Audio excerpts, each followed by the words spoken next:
नमस्कार, जम्मू कश्मीर का ये बुलेटिन देख रहे हैं आप और जम्मू स्टूडियो से मैं तंदीप कौर आपके साथ। चलिए शुरुआत करते हैं बुलेटिन की।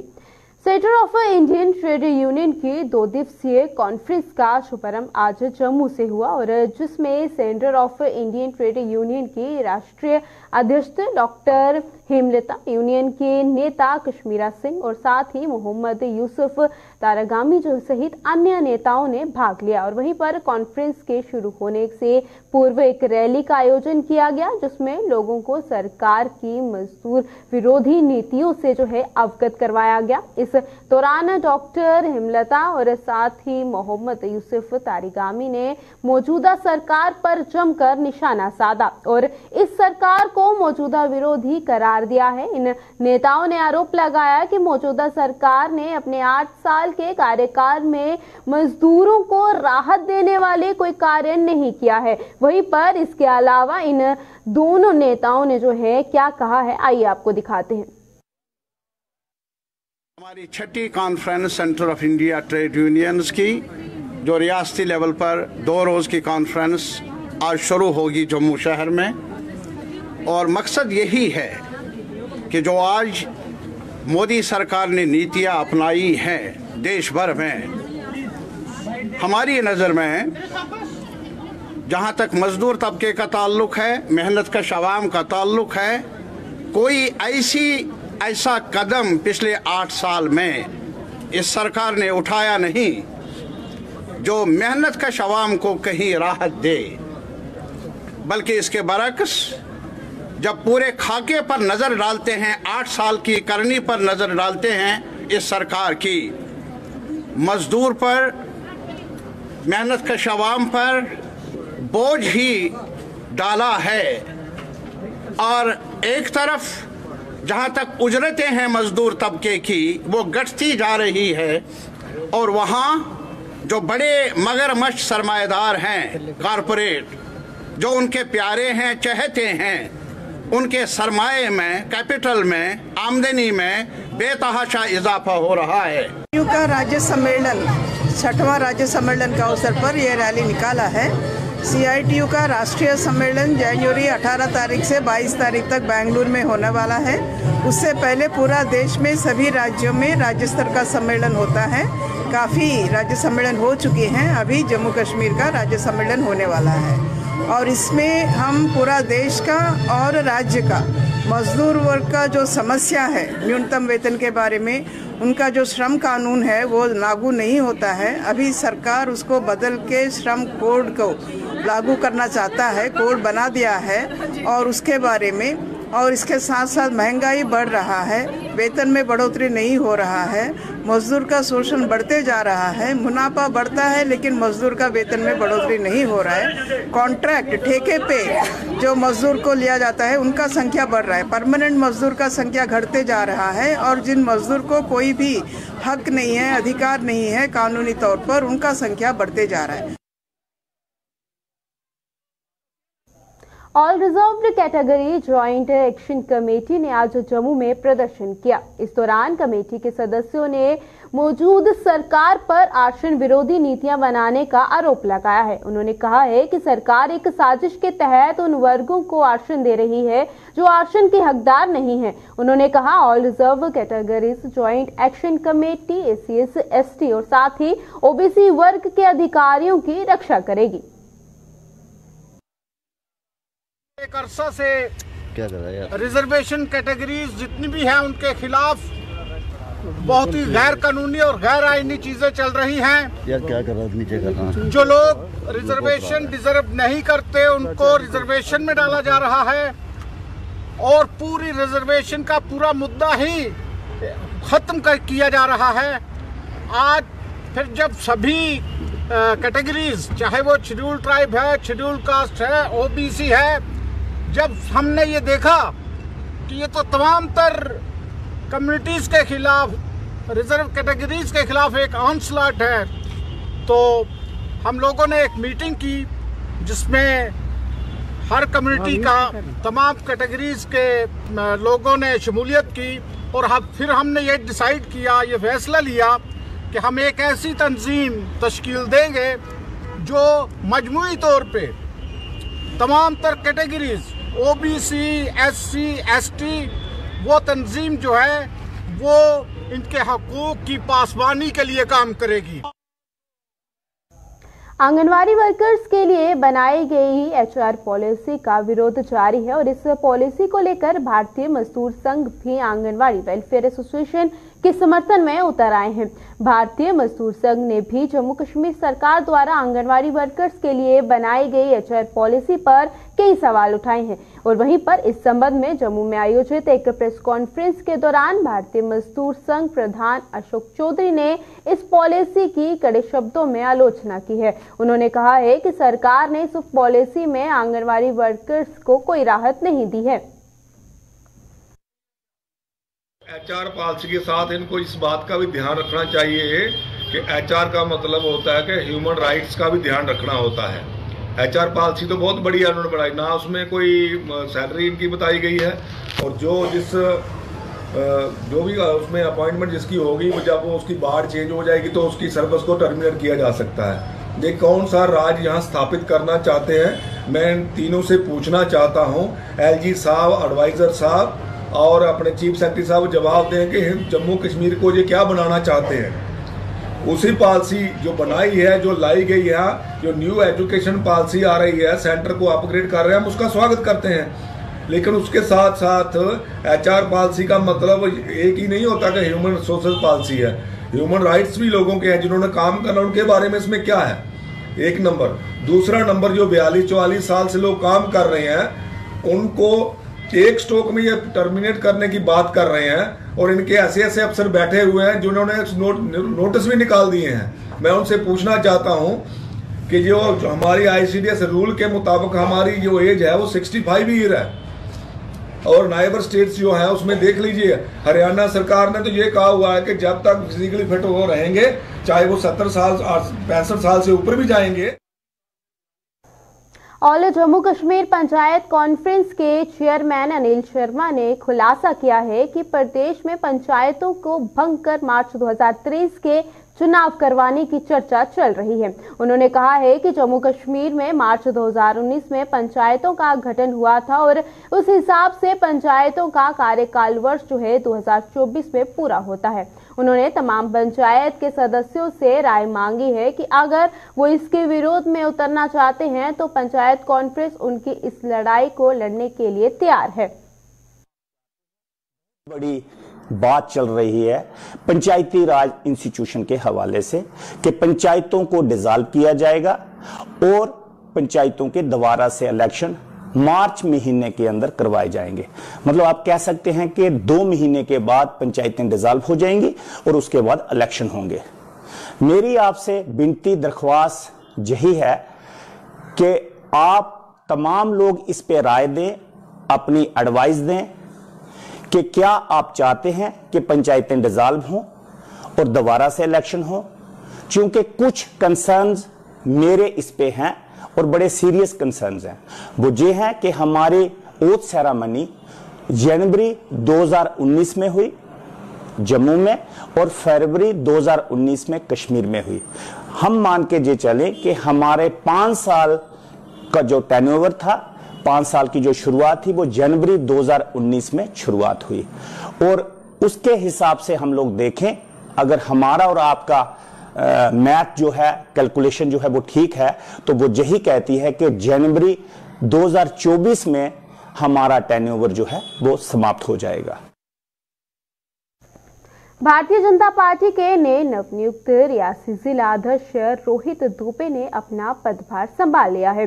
रियासी स्थित पार्टी कार्यालय पहुंचने पर कार्यकर्ताओं के द्वारा उनका शानदार स्वागत किया गया और इस अवसर पर नवनियुक्त जिला अध्यक्ष ने इस जिम्मेदारी के लिए पार्टी नेतृत्व का आभार जताते हुए कहा कि पार्टी ने जो जिम्मेदारी उन्हें सौंपी है वो उसे पूरी ईमानदारी के साथ निभाने का प्रयास करेंगे और साथ ही जिले में सभी को साथ लेकर पार्टी को जो है और मजबूत करने का प्रयास भी करेंगे।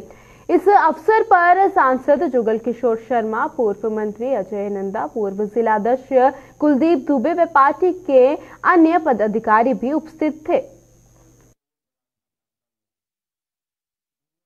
पहले तो मैं धन्यवाद करता हूं प्रदेश अध्यक्ष रविंद्र रैना जी का भाजपा संगठन महामंत्री अशोक कोहली जी का और शीर्ष नेतृत्व का, जिन्होंने मुझे जिम्मेदारी दी, और मैं सच्चे मन से प्रयास करूंगा कि जो भी उनसे मुझे उम्मीदें हैं मैं वो पूरी कर सकूं। और जो मुझसे उम्मीदें हैं कार्यकर्ता की हों, ज़िला रियासी की पब्लिक की हों, मैं उन सबको साथ लेकर चलूँगा और सबको ही कहूँगा कि आपको कभी भी मेरे लायक कोई काम हो मैं उनके साथ खड़ा हुआ मिलूंगा। अजय देखिए, वो आज ही कार्यभार संभाला है, अपनी कोर कमेटी के साथ बैठ के यहाँ के क्या मुद्दे हैं, सिर्फ रियासी के नहीं पूरे जिला रियासी के जो भी मुद्दे हैं। देखिए, भारतीय जनता पार्टी संगठन के नाते आज जिला रियासी के जो नवनियुक्त जिला प्रधान है रोहित दुबे जी, उन्होंने अपना कार्यभार संभालना था, और जो इनसे पहले थे शील मगोत्रा जी, उन्होंने उनको कार्यभार सौंपना था। ये एक कार्यक्रम भारतीय जनता पार्टी का जिला रियासी का रहा, जिसमें बड़े सीनियर लीडर्स, पूर्व मंत्री, पूर्व एमएलए, पूर्व जिला प्रधान और भारतीय जनता पार्टी के सीनियर लीडर के अलावा यहाँ के चेयरमैन, बीडीसी, डीडीसी के मेंबर्स और मोर्चों के प्रधान जो हैं वो शामिल हुए, और सबने एकजुट होकर रोहित दुबे जो जिला प्रधान बने हैं उन्हें यह विश्वास दिलाया है कि हम सबका सहयोग जो है वो आपको रहेगा, भारतीय जनता पार्टी संगठन मजबूत करने के लिए रहेगा, और आने वाले दिनों में कोई भी चुनौती आएगी, चाहे वो इलेक्शन हो, बीडीसी, डीडीसी, पंचायत या के असेंबली की, सब एकजुट होकर पूरे जिला की जितनी भी सीटें हैं वो जीत कर भारतीय जनता पार्टी की झोली में डालेंगे। National human rights social justice council के जम्मू कश्मीर यूनिट चैप्टर द्वारा आज जम्मू में एक कार्यक्रम का आयोजन किया गया। वहीं पर प्रेस क्लब जम्मू में आयोजित इस कार्यक्रम में पूर्व सांसद शमशेर सिंह मनहास और national human rights social justice council के डायरेक्टर जनरल MI जरगर मुख्य रूप से मौजूद थे। इस दौरान राजन सिंह जम्वाल को यूटी का अध्यक्ष नियुक्त किया गया, और इसके अलावा कुछ नए लोग भी जो है वो national human rights social justice council के साथ जुड़े। जो वॉलंटियर्स की है वो कर रहे हैं, और दूसरा इंटरनेशनल ह्यूमन राइट्स डे की सेलिब्रेशन भी मना रहे हैं, जिसमें हमारे चीफ गेस्ट साहब आए हैं और बाकी तमिलनाडु से भी आए हैं। और उसमें हम आज स्पेशली जो हमारे राजन साहब हैं, तो इसको हम as a state president of JNK UT nomination दे रहे हैं पूरे नेशनल ह्यूमन राइट्स की तरफ से।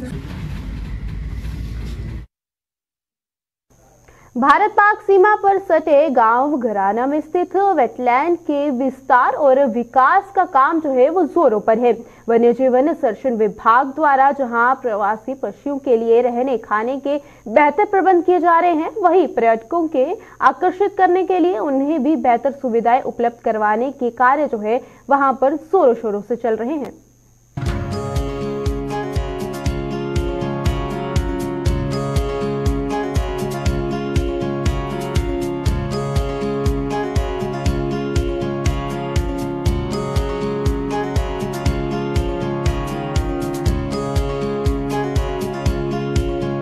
घराना वेटलैंड को नया स्वरूप देने के लिए कार्य जोरों पर है। वन्य जीव संरक्षण विभाग द्वारा 408 कनाल भूमि पर तारबंदी कर प्रवासी पक्षियों को डिस्टर्बेंस फ्री एरिया उपलब्ध करवाया गया। विभाग के इस काम के बाद नवंबर महीने में पहले के मुकाबले में अधिक विदेशी मेहमान यहां पहुंचे हैं। जो घराना का एक्वायर्ड एरिया है, 408 कैनाल हमने फेंसिंग करके और एक डिस्टर्बेंस फ्री एरिया बना रहा है विंटर विजिटिंग बर्ड्स के लिए। उसका सबसे ज़्यादा फ़ायदा हमें ऐसे मिला है कि साल नवंबर मंथ्स में ये हमें जो साइबेरिया और सेंट्रल एशिया से बर्ड्स आते हैं, वो बार हेडेड गीस यहाँ दिखना शुरू हो गया। मतलब अर्ली अराइवल है। इतना जो घराना वेटलैंड है ये डिस्टर्बेंस फ्री होने की वजह से बर्ड्स का अर्ली आना ज़्यादा हो गया, अर्ली आ गया। प्लस उसका नंबर भी अभी नॉर्मली अभी आज के दिन में थोड़ा 500 उसी लेवल पे होते हैं, आजकल यहाँ 2000 प्लस वो दिख रहे हैं। विभाग द्वारा तालाब की साफ सफाई के साथ साथ इसका विस्तार भी किया गया है। तालाब का गंदा पानी निकालकर इसमें साफ पानी भरा गया है। अभी हमने फेंसिंग का काम शुरू किया है और इसका पानी का लेवल हमने बढ़ाया है पंपिंग करके, और जितना भी गंदा पानी डिच से आता है सिक्योरिटी डिच से, उसका हमें बाहर कर रहे हैं। यहाँ का वाटर लेवल और एक्सटेंड है वो यहाँ से पंपिंग करके मेंटेन कर रहे हैं। क्वालिटी अच्छा होने से इसका लोग का जो वाटर बॉडी के खराबी है, जो यूट्रोफिकेशन है, वो खत्म हो जाता है और बर्ड्स के लिए एक अच्छा एक लैंडस्केप मिल जाता है। घराना वेटलैंड के विस्तार और विकास के साथ साथ वन्य जीव संरक्षण विभाग वेटलैंड में विदेशी मेहमानों को देखने आने वाले पर्यटकों की सुविधा के लिए भी काम कर रहा है। वेटलैंड के लिए अप्रोच रोड, पार्किंग सहित अन्य सुविधाओं पर भी काम चल रहा है। साथ साथ पब्लिक के लिए जो अम्यूनिटीज है, पार्किंग एरिया डेवलप हो रहा है और सेपरेट अप्रोच रोड वो भी रेडी हो रहा है। बाकी अदर अम्यूनिटीज भी हम डेवलप कर रहे हैं। वन्य जीव संरक्षण विभाग इस वेटलैंड को इको फ्रेंडली बना रहा है ताकि पर्यटक भी पक्षियों की अटखेलियों का आनंद ले सकें और पक्षियों को भी पर्यटकों की मौजूदगी से किसी भी तरह की परेशानी ना हो। के पूरा कर रहे हैं, इसको इको फ्रेंडली लैंडस्केप बनाया जा रहा है और इसको उस हिसाब से बनाया जाएगा कि जो आपका वेटलैंड डिस्टर्ब ना हो, वेटलैंड बढ़े, इको फ्रेंडली तरीके से सारे लोग आए, लोगों में अवेयरनेस होगा, वो आएंगे विदाउट डिस्टर्बिंग, लोगों डिस्टर्ब नहीं करेंगे बर्ड्स को। एक पार्टी टाइप भी रहेगा और एक पिकनिक स्पॉट की तरह बनेगा, बट वो पिकनिक स्पॉट बाकी पिकनिक स्पॉट से बिल्कुल अलग रहेगा। अधिकारियों की माने तो वेटलैंड का नया स्वरूप दुनिया के सामने लाने में उन्हें 4 वर्ष का समय लग जाएगा। पब्लिक के लिए जो अम्यूनिटीज है, पार्किंग एरिया डेवलप हो रहा है और सेपरेट अप्रोच रोड वो भी रेडी हो रहा है। बाकी अदर अम्यूनिटीज भी हम डेवलप कर रहे हैं। मेन फोकस है, एक मेजर चंक है जो वेटलैंड घराना का, उसका बर्ड हैबिटेट हम इम्प्रूव कर रहे हैं। सिर्फ बर्ड नहीं है यहाँ, और टर्टल भी हमें दिखना शुरू हो गया है और जो लोकल मछली वापस आना भी हमें दिख रहे हैं। और भी ज़्यादा हमें करने की ज़रूरत है, लेकिन वेटलैंड का डेवलपमेंट है वो एक साल और 2 साल में नहीं होता है, ये तो 4-5 साल में ग्रेजुअली हमें इम्प्रूव करना पड़ता है। इस साल अभी जो छोटा मोटा काम हमने देखा है, आफ्टर जो गवर्नमेंट फैसिलिटेट करके और ऑनरेबल कोर्ट के डायरेक्शंस के हमें लैंड ट्रांसफ़र हुई है, एक्विजिशन का बात है, और उसकी वजह से अभी जो बेस्ट इम्पैक्ट यही है, अर्ली अराइवल और arrival of large number of बारगेटेड बीस है, जो मेन अट्रैक्शन है वो हमें दिख रहेगा। घराना वेटलैंड का कायाकल्प होने से जहां प्रवासी पक्षियों की संख्या में बढ़ोतरी होगी, वहीं स्थानीय लोगों को भी वेटलैंड के विकास से रोजगार के नए अवसर प्रदान होंगे। आरएसपुरा से राकेश शर्मा के साथ अश्विनी चंदेल की रिपोर्ट। हीरानगर मोड़ इलाके में चोरों ने बीती रात बड़ी घटना को अंजाम दिया है। चोरों ने पुलिस के नागतले इलाके में करीब 16 दुकानों के ताले तोड़े और वहीं पर दुकानों के अंदर से सामान और साथ ही नकदी पर हाथ साफ कर दिया। चोरों की ये वारदात जो है दुकानों में लगे सीसीटीवी कैमरे में कैद है। चोरों की इस बड़ी वारदात से स्थानीय लोगों में दहशत का माहौल पैदा हो गया है। पुलिस सीसीटीवी फुटेज के आधार पर चोरों की तलाश कर रही है। मेरी हीरानगर मोड़ पे ना 2 शॉप है मेरी, एक संजीवनी केमिस्ट एंड ड्रगिस्ट है, एक एसवी फार्मास्यूटिकल है। रात को मैंने कोई 8 बजे के करीब दुकान बंद की है। मैं चला गया, रूटीन में जैसे आता था वैसे मैं चला गया वापस। तो सुबह मैं आता हूँ, सैर करते आता हूँ, तो देखता हूँ जब मैं कोई 7 बजे पहुँचा अपनी दुकान के पास, तो दुकान में ना लॉक मेरा टूटा हुआ था और साइड पे पड़ा हुआ था वो। जैसे ही मैं अंदर जाता हूँ तो जो मेरा मेन जो गला है वो भी खुला हुआ था। उसमें से मेरा जो अपना पर्स था, जो मेरा पर्सनल पर्स था, उसमें एटीएम कार्ड थे, कुछ कैश था 5-6 हज़ार के आसपास, वो गायब था वहाँ से।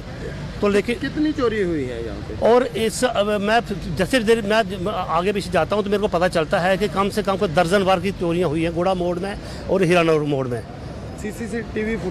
सीसीटीवी फुटेज देख रहे हैं, बंदा दिख रहा है, बंदे ने अच्छा खासा आदमी है, लोकल आदमी है, कोई जीन की पैंट पहनी हुई है, जैकेट पहनी हुई है, कैप पहनी हुई है और साथ में मास्क पहना हुआ है। क्या कहेंगे पुलिस का कि किस तरह का इंतजाम पुलिस? अगर पुलिस चाहे तो इसको ढूंढ सकती है, ऐसी बात नहीं है कि पूरी फुटेज लगातार जो चोरियां ऐसी होना, इतनी बड़ी वारदात हो गई हीरानगर मोड़ में, तो किस तरह का लग रहा है? देखिए, इसमें ये लगता है कि सिक्योरिटी पॉइंट ऑफ व्यू से देखा जाए तो जो अगर एक बंदा 10-12 जगहों पे घूमता है रात को, नीचे भी गया, इसका मतलब है सिक्योरिटी पॉइंट ऑफ व्यू से तो बिल्कुल ये फेलियर, सारा सिस्टम फेलियर है यहाँ पे।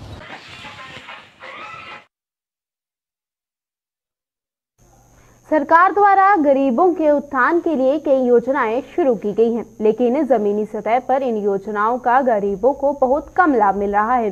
सरकार के इन योजनाओं में शामिल है प्रधानमंत्री आवास योजना। जम्मू के मड ब्लॉक के गांव पत्नियाल में गरीबी रेखा के नीचे रहने वाले लोगों का आरोप है कि सरकार के इस योजना का उन्हें कोई लाभ नहीं मिल रहा है और आज भी वो पक्की छत के लिए तरस रहे हैं।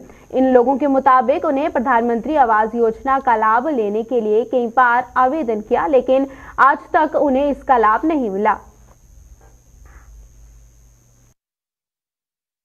कच्चे मकान 2 कमरे मेरे कच्चे ने जी, बारिश बढ़ती है सारा पानी अंदर पौंदा है, लेकिन लिखने वाले बड़े बड़े आए, लिखा कुछ नहीं है, साड़ी सुनवाई नहीं, कोई आया नहीं इधर। असें कोई गरीब आदमी कोई पैसा नहीं थोया, बड़ा मुश्किल होंगे बरसात थोड़ी जी, जो बारिश पड़ती है इन्ना पानी बाहर नहीं जिन्ना अंदर होंगे, कपड़े गिले होंगे, दाना फाका जो भी होंगे सारा भी गिला हो जाता है, तो डरते अस अंदर सौंदे भी नहीं इत्थे जी, बड़ा मुश्किल है, बड़े टुटी गेदे ने, तो असें कोई सुविधा नहीं मिली है जी। वो बड़े लोगों को मिला जी, इधर तो कोई चेक करने भी नहीं आया। आखो सानू पाजदा नहीं कोई मिलता है, आ गरीब लोग आ, सारी कोठी चौंदी बिच सारा पानी अंदर आंदा है, हाँ ते सानू मिलदा नहीं, किसी ने बड़े लोकें मिली जंदा, किसी नहीं मिलदा, सारी तो कोई आंदा भी नहीं है, मौका नहीं कोई दिक्खन आंदा है, जेह्ड़े हुण बने दे ने ते ओह भले नहीं आंदे है, बड़े लोकें दी मदद करदे, साडी नहीं करदे, साडी कोई गल नहीं सुनदा। कितने साल हुए फार्म भरदे ते इंतजार करदे? 3-4 साल होई गए फार्म भरदे, हाँ कोई नहीं आया है, फार्म भरिए ते देई ओड़ने ते बस अग्गों कक्ख भी नहीं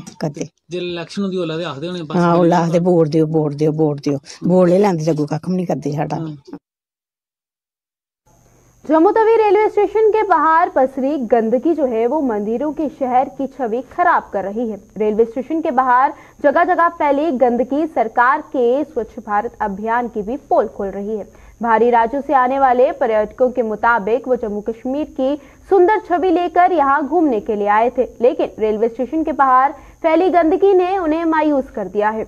रेलवे स्टेशन के बाहर लोगों की सुविधा के लिए बनाए गए शौचालयों की साफ सफाई को लेकर भी पर्यटकों ने सवाल उठाए हैं। इसके अलावा इन लोगों ने क्या कुछ कहा है, आइए आपको दिखाते हैं।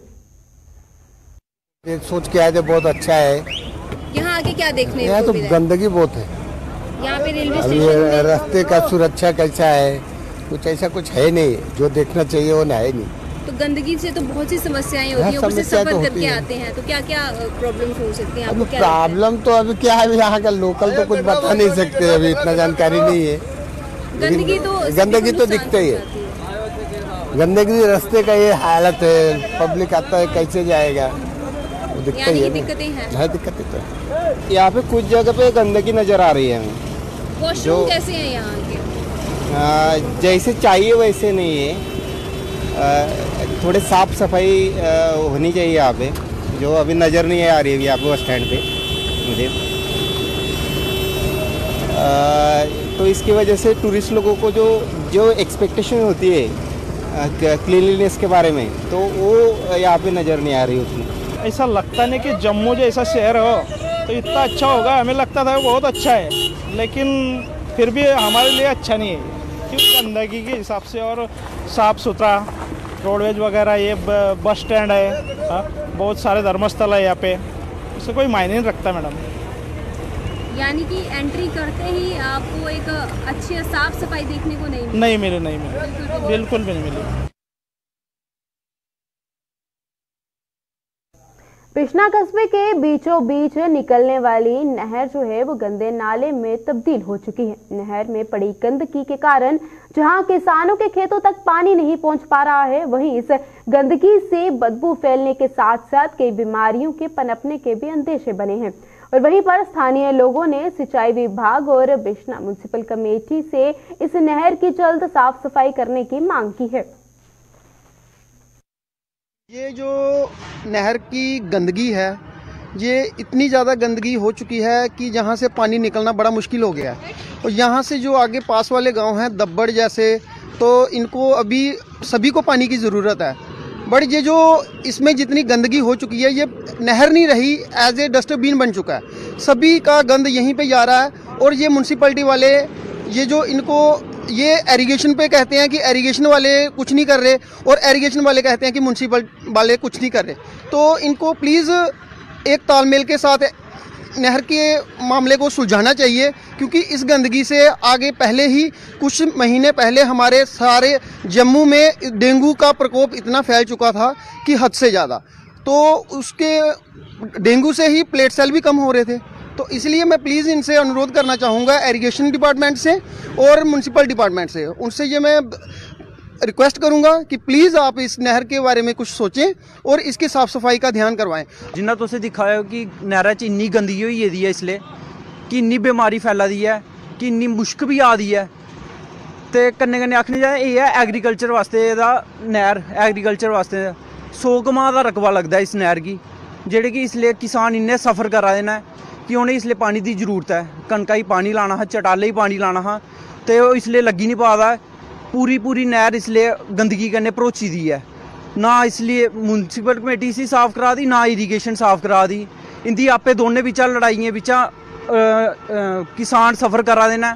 मैं भी एक किसान दा बेटा, सानू भी इसलिए ज़रूरत है पानी दी। कि जो हमारे बिछना की जो साफ़ सफाई है नहर की, अभी जो है कोई साफ़ नहीं हुआ है।